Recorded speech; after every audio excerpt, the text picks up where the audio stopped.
we know Dorian's available. We know he's here.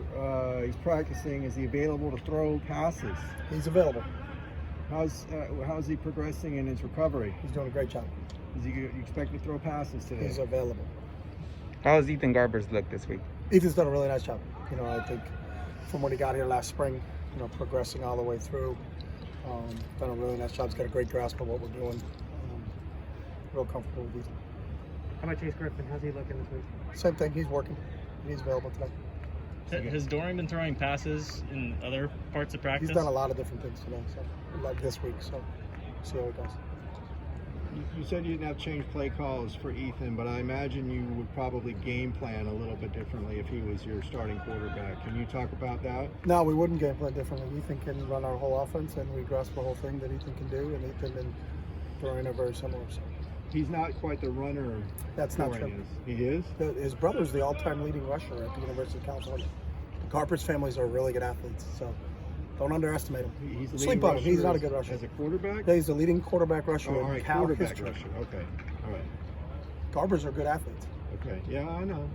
No, you don't, because you just questioned them. No, Well, so I you don't know. I don't think. Did you know that his brother was the all-time leading rusher at Cal? You qualified as saying as a quarterback. As a At quarterback. first you didn't say as a quarterback, so he's not the all-time leading rusher. At Quarterback. Cal. It was a big record last week. They came out and talked about it. There've been a lot of really good quarterbacks at Cal too. Yeah.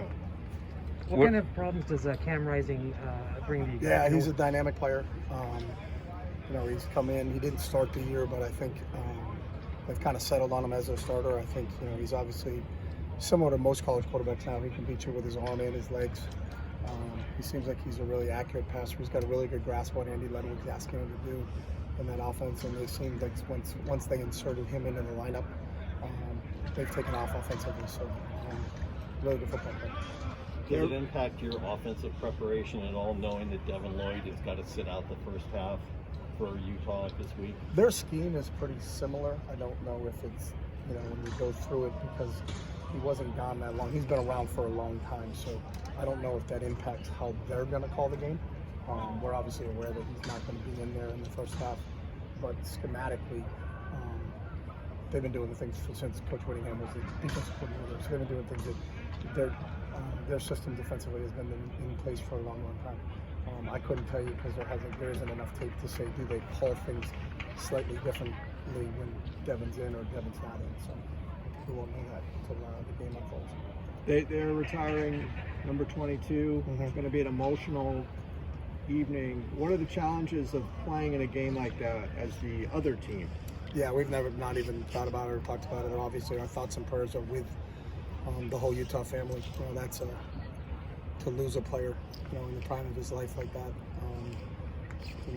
It kind of puts the game of football actually in perspective. But we don't think of it that way. We think of it as our thoughts and prayers are with Utah and the whole Utah community in terms of what happened in that tragedy. Have you talked to Kyle Whittingham about it? I talked to Whit when it first happened. We sent him a card and just reached out to him. I've never dealt with that as a head coach in my career.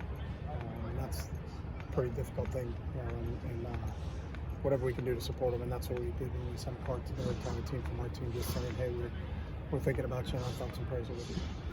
When you sent that card, whose idea was that? Staff, players, did it come together at All a of meeting? us. We do everything together. And kind of, in terms of Pac-12 standings and implications, kind of a similar situation when you went to Utah in 2019. Does that come up at all? Maybe not what's going on in the field, but it's kind of a must-win. Similar situation. You kind of have to win to stay in contention for the Pac-12 South. You always have to win to stay in contention for the Pac-12 South. So we're not talking about something that happened 2 years ago or 1 year ago or 5 years ago. So you got to win all your games in league if possible, and pick your head up in December and see if that's good enough. So, but we've never talked about rankings or this thing and what's their schedule and who's this and who's that. You can go round and round and round with scenarios, but if you don't win, then it really doesn't matter. So, our sole focus is on playing against a really well-coached, talented Utah team. So. To that point, you guys are one win away from bowl eligibility for the first time in your tenure. What do you think the answer to that?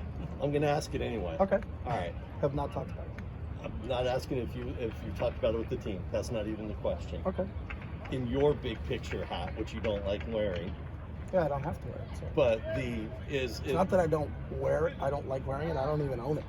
So I don't have a big picture of that. So 6 wins doesn't get you to a high-end bowl game. It just barely gets you bowl eligibility. Is that the floor or the ceiling for this team this year? it's not even I don't even entertain the question because that's not what we're talking about. Our sole focus is on playing Utah. So But- we've never once had a conversation about do we want to get to 6 wins or do we want to get to 9 wins or do we want to get to 10 wins or do we want to have a really good Wednesday. And I know that's boring to you guys and you don't for some reason you don't accept my answer, but the answer's always been the same. So that's what we do. That's what we're all about. We're about the process. We're very outcome aware, but we're process oriented in terms of everything we do. So for me to then go off script and say, hey, we do talk about that. We don't. We just don't. We have to be efficient with our time. So our deal is we got to have a really, really good Wednesday to prepare for a really well-coached team and a really talented team in Utah. And we play football for what we become, not for what we get. So you get something out of that. That's not what we're all about. So It's not that we don't accept it. It's that on my end, on our end, we even included in the articles out of respect for the fact that is your theory. But the fans who spend their money on the tickets and the games want to hear something more than just having a great Wednesday. They want to know that there are thoughts of big picture bowls roaming in somebody's our head. big picture goals is to be the best version of ourselves. No, every big picture single day. bowls. Sorry, big picture bowl games. Okay. They can have that. I'm not controlling their thoughts. I wish I was that strong that I could and tell them what to think. I'm not telling them what to think. I'm telling how we approach things. That's what the question's about, and that's how we approach things. So that doesn't mean that they're not allowed to have goals and dreams and aspirations. And they can have all of those as much as they want, and they can paint beautiful pictures in their mind. But we have to focus on what's the most important thing, and the most important thing is what is next. What is next for us is training today. That's the definition of mental toughness, your ability to focus on the next most important thing. The next most important thing is practice on Wednesday. Not a bowl game, not where we're going to go, where we're going to spend Christmas, all those other things. If you do that, you get distracted. I told you the sports psychology aspect of it. You want to reduce 80% of your anxiety, live in the moment, don't live in the future. So that's what we're trying to focus on here. Chip, Cameron Johnson was called for targeting. Will be out for the first half. How are you handling the reps and getting another guy ready to be the starter? And we rotate those guys. So Jay Shaw and Devin Kirkwood have been playing out there a ton. So those guys will play in the first half, and then we'll get Cam back for the second half. So. How did Kirkwood look when he did get in? Kirkwood's played all season long, yeah, so he's looked very good all season long. I think had a big pick for us in the Washington game, to help us win that football game. But Devin's done a nice job. Devin's played since the Hawaii game, so Devin's played in every single game this year and has played a significant amount of snaps. So the fact that we got to rotate Dev and Jay out there, I think everybody feels comfortable with those two guys playing the field corner. And we got Mo and I'll be into the boundary front. Chase Griffin's been very active in the NIL space, has gotten a lot of deals. What does that say about him that a third string quarterback can really benefit off this new world order here of NIL? What does it say about Chase? Is that he's just a special young man. We've known that from the time we started recruiting him. So, he's sharp.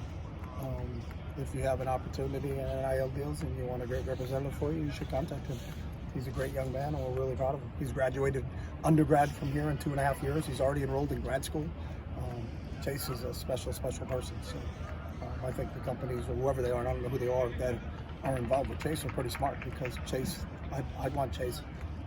And I say it a lot, but if you want to buy stock in a human being, buy stock in Chase Griffin, because he's just starting to take it off. That kid's going to be a special person. He is not going to be. He is a really special person. So. All right, thanks. Thank you. Thanks, guys. Appreciate that.